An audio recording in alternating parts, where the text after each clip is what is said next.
Kienda kutoa matoleo kanisani wanalalamika. Kanisa, msikiti, mtu maamuma haruhusiki kupeleka pesa nyingi, kitu chaitwa milioni. Nikienda kanisani wanalalamika. Kuja kuuliza hiyo pesa imepeana kwa nini? Pesa imetolewa 20 million, si kitu ya tinaweza fanya maskini wasisaidiwe. Kama William anaendelea hivyo, sisi tutaweka yeye ndani. Tutaweka yeye ndani.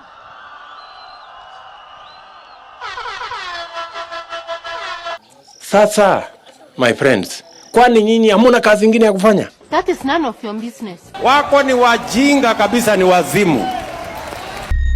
Sasa wewe na watu yako ndio umefundisha watoto wetu kutukana. Tafadhali wacha kutukana wa Kenya. Si mimi niko na PhD. Si mimi naelewa nini inaendelea Kenya. Hata kama wana PhD, hata kama wana degree, ndio walikuchagua hawa. Sasa mimi napata watu wengine wako na elimu kidogo kidogo wanajaribu kunifundisha. Hata kama hawajasoma. Mnanifundisha kazi gani? Ngobeno.